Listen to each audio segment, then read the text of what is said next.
हम कर रहे हैं यूनिट 5 केमिकल इनर्जेटिक्स। लास्ट लेक्चर में हमने डिस्कस किया था एंडोथर्मिक और एक्सोथर्मिक रिएक्शंस क्या होते हैं। फिर उसके बाद हमने डिस्कस किया था एनर्जी प्रोफाइल डायग्राम को। फिर हमने डिस्कस किया था बॉन्ड एनर्जी क्या होती है और बॉन्ड एनर्जी के थ्रू हम इंथैल्पी चेंज कैसे फाइंड आउट करते हैं। आज हम डिस्कस करेंगे कि ऐसे कौन कौन से रिएक्शंस हैं जो एक्सोथर्मिक होते हैं और जो एंडोथर्मिक होते हैं। रीजन क्या है कि स्पेसिफिकली उन रिएक्शंस को डिस्कस करने की कि अक्सर एग्जामिनर कह देता है कि मेल्टिंग एक्सोथर्मिक है या एंडोथर्मिक है, तो हमें इन डेप्थ पता होना चाहिए कि कौन से रिएक्शंस एक्सोथर्मिक है कौन से एंडोथर्मिक है। तो सबसे पहले हम डिस्कस करते हैं कौन कौन से रिएक्शन एक्सोथर्मिक है। लास्ट लेक्चर में हमने डिस्कस किया था एक्सो का मतलब होता है गिवन आउट, थर्मिक का मतलब यानी कि हीट। ऐसे रिएक्शन जो हीट सराउंडिंग को देते हैं उनको हम क्या कहते हैं, एक्सोथर्मिक रिएक्शन। अगर हीट सराउंडिंग को दे रहे हैं तो इसका मतलब सराउंडिंग का टेम्परेचर क्या होगा, इंक्रीज हो जाएगा। सबसे पहला रिएक्शन जो डिस्कस करेंगे हम जो एक्सोथर्मिक है वो है कंबशन। कंबशन क्या होता है, इसमें दो चीजें हैं। पहला कि रिएक्शन हमेशा ऑक्सीजन के साथ होगा, दूसरा एनर्जी रिलीज होगी लेकिन उसकी फॉर्म क्या होगी, हीट और लाइट की फॉर्म में रिलीज होगी। लेट्स से हमारे पास मीथेन है जो नेचुरल गैस है जो घरों में आती है, इसको हम ऑक्सीजन के साथ रिएक्ट करेंगे तो क्या बनेगा, हमारे पास कार्बन डाइऑक्साइड बनेगी और वाटर बनेगा। अब देखिए यहाँ पर क्या हुआ, मीथेन ने रिएक्ट किया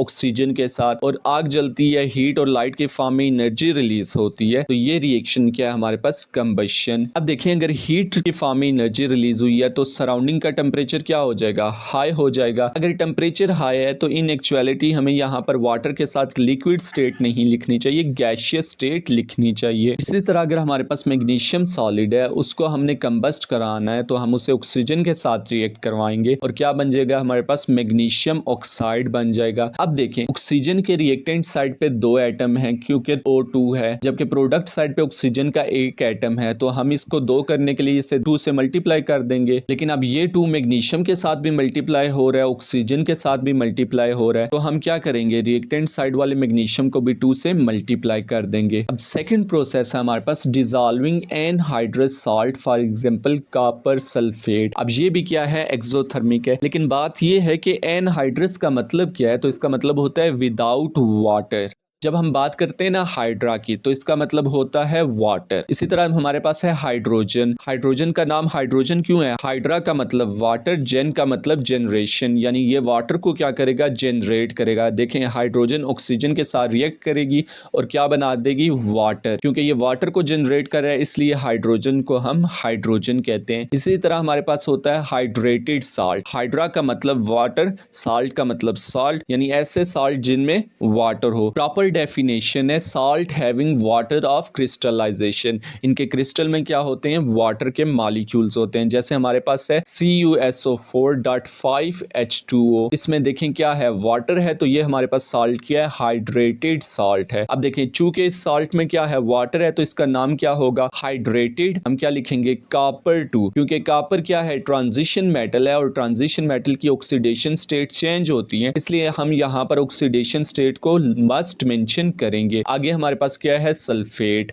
तो इसका नाम क्या हो जाएगा, हाइड्रेटेड कॉपर 2 सल्फेट। अब इसी सॉल्ट से अगर हम वाटर को रिमूव कर दें तो पीछे हमारे पास बचेगा CuSO4। अब इसका क्या नाम हो जाएगा, चूंकि वाटर को हमने रिमूव किया तो हम लिखेंगे एनहाइड्रस कॉपर 2 सल्फेट। अब आपको पता चल गया होगा कि एनहाइड्रस का मतलब विदाउट वाटर है। लेट्स से हमारे पास एक बीकर है और बीकर के अंदर हमने क्या डाला है, वाटर डाला है। इसी वाटर के अंदर अगर हम डाल देते हैं एनहाइड्रस कॉपर 2 सल्फेट यानी कि CuSO4 डालते हैं। लेट्स से पहले इसका टेम्परेचर क्या है, 25 डिग्री सेल्सियस, लेकिन जब हमने कॉपर सल्फेट डाला एनहाइड्रस तो क्या होगा, इसी बीकर के वाटर के अंदर कॉपर सल्फेट जो एनहाइड्रस है वो क्या हो जाएगा, डिजॉल्व, और डिजॉल्व होके क्या बनाएगा, कॉपर एंड सल्फेट आयंस। अब जब डिजॉल्विंग होगी तो ये एक्सोथर्मिक है, तो टेम्परेचर क्या हो जाएगा, इंक्रीज हो जाएगा। लेट्स से ये 35 हो गया, टेम्परेचर इंक्रीज हो गया। लेकिन थोड़ी देर बाद टेम्परेचर क्या हो जाएगा, दोबारा डिक्रीज होकर रूम टेम्परेचर यानी कि 25 डिग्री सेल्सियस पर आ जाएगा। इन एक्चुअलिटी क्या हुआ, जब एक्सोथर्मिक का प्रोसेस हुआ, रिएक्शन हुआ, तो टेम्परेचर इंक्रीज हुआ, थोड़ी देर बाद दोबारा टेम्परेचर अपनी नॉर्मल जगह पर आ गया। अक्सर ये ग्राफ एग्जामिनर पूछ लेता है। लेट्स से हमारे पास ये ग्राफ है, वाई एक्सिस पे हमने टेम्परेचर डाला है और एक्स एक्सिस पे क्या है, टाइम है। टेम्परेचर टेम्परेचर डिग्री सेल्सियस में है और टाइम सेकंड्स में। लेकिन पहले कुछ ना कुछ टेम्परेचर था, यानी कि 25 डिग्री सेल्सियस पहले था, तो हम 0 से स्टार्ट नहीं करेंगे, हम थोड़ा अबव से स्टार्ट करेंगे। तो टेम्परेचर पहले क्या हुआ, इंक्रीज हुआ रिएक्शन के दौरान, फिर क्या हो गया, डिक्रीज हो गया। तो हम ये लिख सकते हैं कि in exothermic temperature rise till process complete. Peak पे क्या हो गया, प्रोसेस कंप्लीट हो गया ग्राफ का, फिर ये क्या होगा, decrease, then temperature returns to its original level.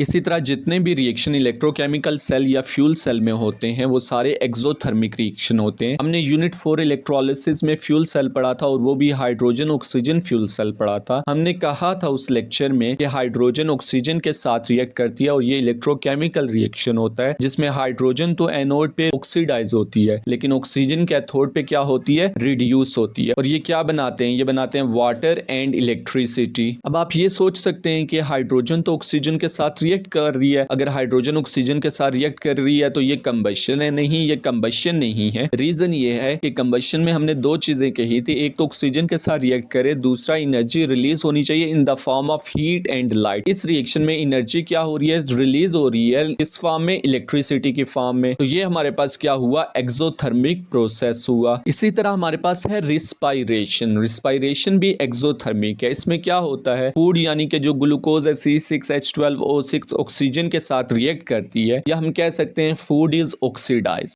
In actuality क्या होता है कि जो ग्लूकोज होती है C6H12O6 वो ऑक्सीजन के साथ रिएक्ट करती है और क्या बना देती है, कार्बन डाइऑक्साइड एंड वाटर। और जो एनर्जी प्रोड्यूस होती है वो रिलीज होती है in the form of heat and ATP का एक मॉलिक्यूल बन जाता है। अब आपने रिस्पायरेशन को अगेन कंबशन नहीं कहना, क्योंकि वहां पर एनर्जी रिलीज होनी चाहिए हीट एंड लाइट, जबकि यहां पर एनर्जी रिलीज हो रही है हीट एंड एक मॉलिक्यूल की फॉर्म में जो ATP है। तो कंबशन अलग रिएक्शन है, रिस्पायरेशन अलग रिएक्शन है। चूंकि इस रिएक्शन में क्या है, एनर्जी रिलीज हो रही है, तो ये भी एक हमारे पास एक्सोथर्मिक रिएक्शन है। इसी तरह आगे हम देखते हैं हमारे पास प्रोसेस होता है फ्रीजिंग का, ये भी एक्सोथर्मिक है। क्यों है एक्सोथर्मिक, फ्रीजिंग में क्या होता है, लिक्विड होता है, इसने सॉलिड में कन्वर्ट होना है। देखिए सॉलिड के पार्टिकल क्लोज टुगेदर होते हैं और वाइब्रेट करते हैं। अब लिक्विड के पार्टिकल क्या कर सकते हैं, स्लाइड कर सकते हैं। तो इसके पार्टिकल को क्या करना चाहिए, एनर्जी को लूज करना चाहिए ताकि वो एक दूसरे के करीब आ जाएं। जब वो एक दूसरे के करीब आ जाएंगे तो वो सॉलिड बना देगा। अब चूंकि लिक्विड ने क्या किया, एनर्जी को लूज करके सॉलिड बना है, तो ये हमारे पास फ्रीजिंग क्या होगा, एक्सोथर्मिक होगा।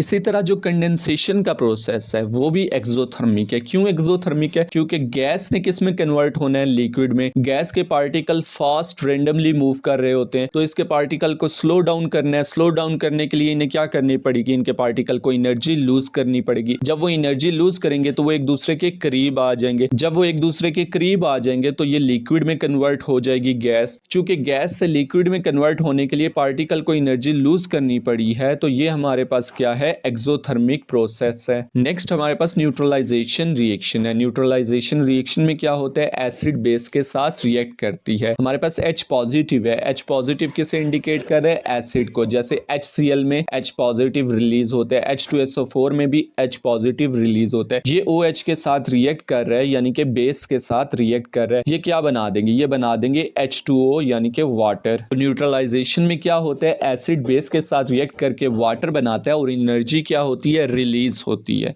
इसलिए ये क्या है, एक्सोथर्मिक रिएक्शन है। इसी तरह प्रीवियस लेक्चर में हमने पढ़ा था कि बॉन्ड फॉर्मेशन क्या होती है, एक्सोथर्मिक होती है। अब ये सारे के सारे रिएक्शन हमारे पास क्या है, एक्सोथर्मिक रिएक्शंस है।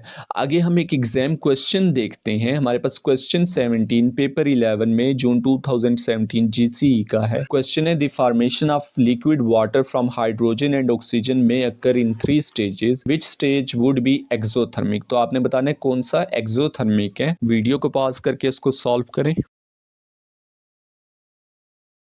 नंबर 1 में क्या हो रहा है, हाइड्रोजन प्लस ऑक्सीजन, फिर हमारे पास hydrogen atom plus oxygen atom. In actual क्या हो रहा है, ये हमारे पास हाइड्रोजन है, इसको के बॉन्ड को उसने क्या किया, ब्रेक किया है और वो हाइड्रोजन एटम्स में कन्वर्ट हो गई है। इसी तरह हमारे पास ऑक्सीजन का मॉलिक्यूल है, इसका भी बॉन्ड ब्रेक हुआ और वो ऑक्सीजन के एटम्स में कन्वर्ट हो गया। क्योंकि बॉन्ड ब्रेकिंग हो रही है तो ये हमारे पास एंडोथर्मिक रिएक्शन है। हमने पढ़ा था फर्स्ट लेक्चर में कि बॉन्ड ब्रेकिंग क्या है, एंडोथर्मिक है। तो ये रॉन्ग है। 2 है हमारे पास, हाइड्रोजन एटम और ऑक्सीजन एटम मिलके वाटर बना रहे हैं। चूंकि यहाँ पर बॉन्ड फॉर्मेशन हो रही है तो ये हमारे पास एक्सोथर्मिक है, करेक्ट है। थर्ड है हमारे पास वाटर गैस से वाटर लिक्विड में कन्वर्ट हो रहा है। चूंकि गैस लिक्विड में कन्वर्ट हो रही है तो इसको हम क्या कहते हैं, कंडेंसेशन। हमने लेक्चर में जो जो रिएक्शन एक्सोथर्मिक हैं उन सब को डिस्कस किया है विद रीजनिंग। तो आपने रीजनिंग को नहीं याद करना, वो जस्ट आपके समझने के लिए। आपने जस्ट ये याद रखना है कि कौन कौन से रिएक्शन क्या है एक्सोथर्मिक। तो देखें जो थर्ड लास्ट है वो क्या लिखा हुआ है, कंडेंसेशन। तो कंडेंसेशन क्या है, एक्सोथर्मिक। तो ये भी हमारे पास ट्रू है। हमारा करेक्ट ऑप्शन होगा सी, जो कि है 2 and 3 ओनली। अब देखते हैं हम कौन कौन से रिएक्शंस एंडोथर्मिक रिएक्शंस हैं। फर्स्ट लेक्चर में हमने डिस्कस किया था कि एंडो का मतलब इन या रिक्वायर्ड होता है और थर्मिक थर्म से निकला यानी कि हीट, यानी कि इन रिएक्शंस को हीट रिक्वायर्ड होगी, चाहिए होगी, और ये कहाँ से लेंगे, सराउंडिंग से लेंगे। अब देखें अगर ये सराउंडिंग से हीट ले रहे हैं तो सराउंडिंग का टेम्परेचर क्या हो जाएगा, डिक्रीज हो जाएगा। कैसे डिक्रीज होगा, लेट्स से मेरे पास बीकर है, उसके अंदर मैंने डाल दिया है वाटर, वाटर के अंदर ये मैंने डाल दिए हैं आइस क्यूब। अब क्या होगा, शुरू में आइस क्यूब डालने से पहले क्या था, temperature let's say 25 degree Celsius था। अब जब आइस क्यूब डाले तो कौन सा प्रोसेस होगा, मेल्टिंग का प्रोसेस होगा, और सराउंडिंग यानी कि वाटर का टेम्परेचर क्या होगा, डिक्रीज होगा। अब जब मेल्टिंग क्या हो जाएगी, कंप्लीट हो जाएगी, तो वाटर का टेम्परेचर दोबारा क्या हो जाएगा, नॉर्मल हो जाएगा, जो कि रूम टेम्परेचर यानी कि 25 डिग्री सेल्सियस है। इसको अगर हम ग्राफ के फॉर्म में रिप्रेजेंट करें, लेट्स से वाई एक्सिस पे टेम्परेचर है और एक्स एक्सिस में टाइम है, तो शुरू में क्या होगा, कुछ ना कुछ टेम्परेचर तो होगा वाटर का, इसलिए हम जीरो से नहीं स्टार्ट करेंगे। जब मेल्टिंग हुई तो टेम्परेचर क्या हुआ, डिक्रीज, फिर क्या हो गया, इंक्रीज। तो हम लिख सकते हैं in endothermic temperature decrease till process complete, then the temperature returns to original level. इस ग्राफ के बारे में एग्जामिनर आपसे पूछ सकता है। अभी हमने मेल्टिंग के बारे में पढ़ा कि टेम्परेचर डिक्रीज किया, तो ये मेल्टिंग हमारे पास क्या है, एंडोथर्मिक। अब हम इसकी रीजनिंग को डिस्कस करते हैं। देखें मेल्टिंग में क्या होता है, सॉलिड लिक्विड में कन्वर्ट होता है। देखें सॉलिड के पार्टिकल टाइटली पैक होते हैं और वो सिर्फ वाइब्रेट करते हैं, जबकि जो लिक्विड के पार्टिकल हैं वो लूजली पैक्ड होते हैं और वो स्लाइड पास कर सकते हैं। इसका मतलब लिक्विड के पार्टिकल में एनर्जी ज्यादा है, तो सॉलिड के पार्टिकल भी क्या करेंगे, एनर्जी को गेन करेंगे। जब वो एनर्जी को गेन करेंगे तो पार्टिकल मूव अपार्ट होंगे और वो स्लाइड पास भी करेंगे, तो वो किस में कन्वर्ट हो गए, लिक्विड में कन्वर्ट हो गए। अब जब वो लिक्विड में कन्वर्ट हुए तो उन्होंने क्या किया था, एनर्जी को गेन किया था, यानी कि एब्जॉर्ब किया था सराउंडिंग से। तो ये कौन सा प्रोसेस हुआ, एंडोथर्मिक का प्रोसेस हुआ। जस्ट लाइक दिस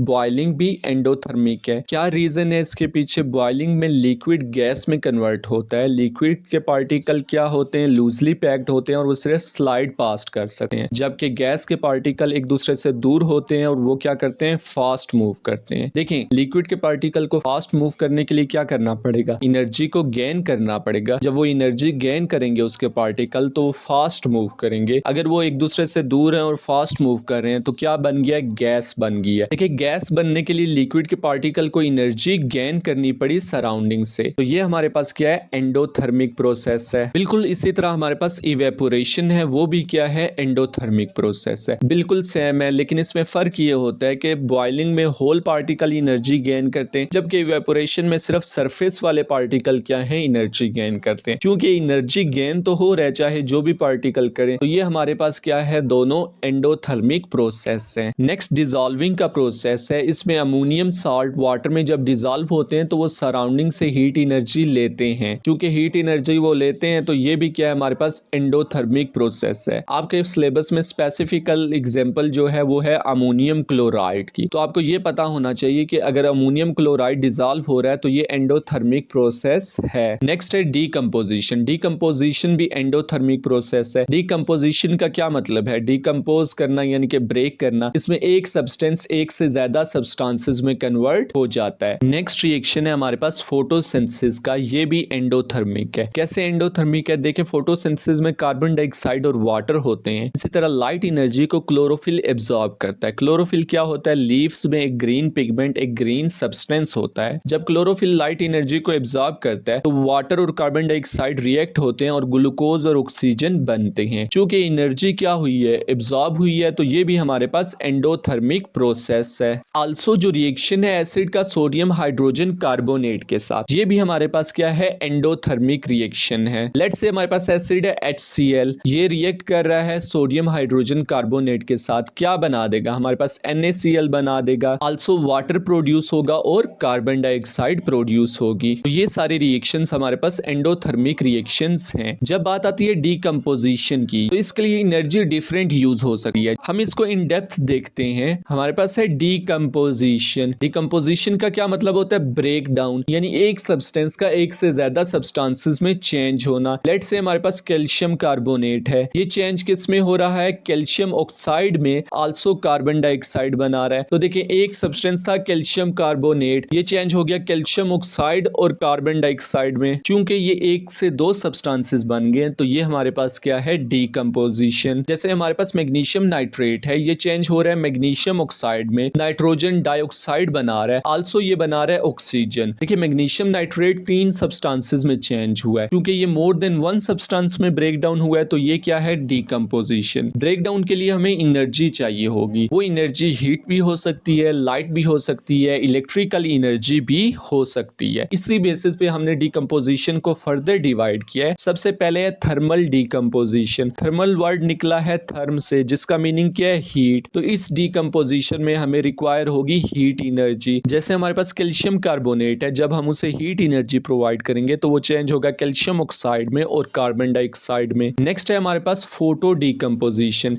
जैसे हमने फोटोसिंथेसिस पढ़ा हुआ है, फोटो का मतलब क्या होता है, लाइट। फोटोसिंथेसिस में भी हमें लाइट चाहिए और फोटो डीकंपोजिशन में भी हमें क्या रिक्वायर होगी, लाइट रिक्वायर होगी। हम पहले पहले कैमरा यूज करते थे रील वाले। इसमें क्या होती है, एक फोटोग्राफिक फिल्म होती है जो इस तरह की होती है। इस फिल्म पर कोटिंग हुई होती है सिल्वर ब्रोमाइड की। अब सिल्वर ब्रोमाइड का एक यूज क्या है कि इसकी कोटिंग हुई होती है फोटोग्राफिक फिल्म पर। जब कैमरा पिक्चर्स को कैप्चर करता है तो इस फिल्म पर पिक्चर्स बनती हैं। हम इसे क्या करते हैं, डेवलप करते हैं। डेवलपिंग के लिए हम एक डार्क रूम यूज करते हैं। उसके रीजन मेन क्या है कि लाइट इस पर ना पड़े। अगर लाइट क्या करेगी, सिल्वर ब्रोमाइड पर पड़ेगी, तो ये सिल्वर ब्रोमाइड डिकम्पोज होकर सिल्वर सॉलिड बनाएगा और ब्रोमीन गैस बनाएगा। अब ये जो सिल्वर सॉलिड है इसका कलर होता है ब्लैक, इसलिए हम डेवलपिंग के लिए डार्क रूम यूज करते थे ताकि लाइट ना पड़े। अगर लाइट पड़ी तो डिकम्पोज होकर सिल्वर बना देगा जो कि क्या है, ब्लैक है। तो सारी की सारी फिल्म जो है वो ब्लैक हो जाएगी, इमेजेस सारी लूज हो जाएंगी। अब आप अगर इक्वेशन को गौर से देखें तो प्रोडक्ट साइड में ब्रोमीन है, Br2 है, 2 ब्रोमीन के एटम है, जबकि रिएक्टेंट साइड पे 1 है। तो बैलेंस करने के लिए रिएक्टेंट साइड पे हम 2 लगा देंगे। 2 जो है वो सिल्वर के लिए भी है और ब्रोमीन के लिए भी है। अब रिएक्टेंट साइड पे Ag 2 हो गए, जबकि प्रोडक्ट साइड पे 1 है Ag, तो यहाँ पर भी हम प्रोडक्ट साइड पे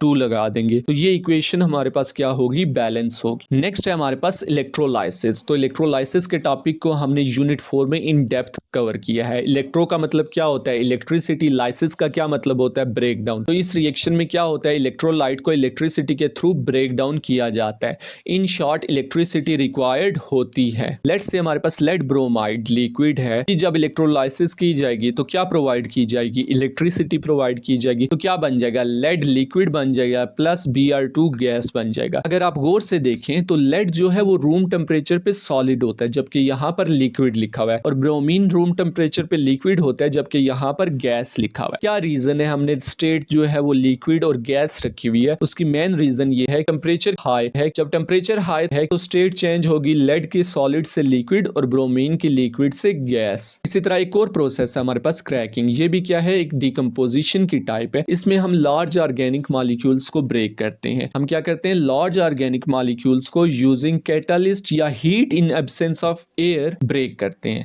तो ये हमारे पास क्या है, डिकम्पोजिशन है, और ये 4 इसकी टाइप्स हैं। आगे हम एक एग्जाम क्वेश्चन करते हैं। क्वेश्चन है 13 पेपर 11 अक्टूबर नवंबर 2025 GCE का है। क्वेश्चन है विच चेंज इज एंडोथर्मिक। तो आपने बताना है कौन सा एंडोथर्मिक है। वीडियो को पॉज करके इसको सॉल्व करें।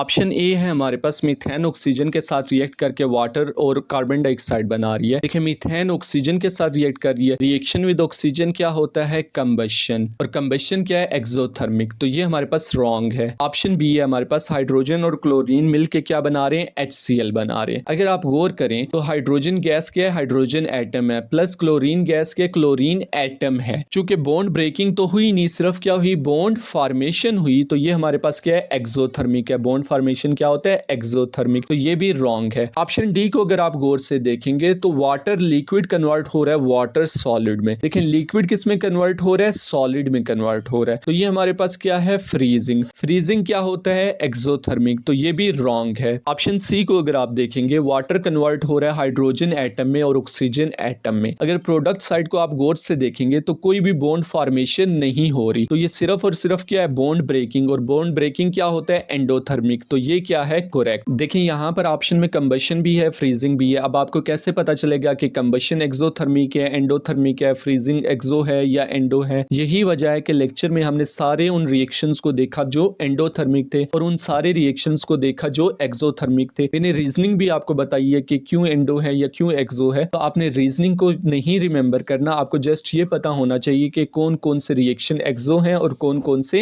एंडो हैं। तो इस क्वेश्चन का करेक्ट ऑप्शन क्या है, सी है। तो ये था हमारा आज का लेक्चर। नेक्स्ट लेक्चर में इंशाल्लाह हम कवर करेंगे एग्जाम क्वेश्चंस।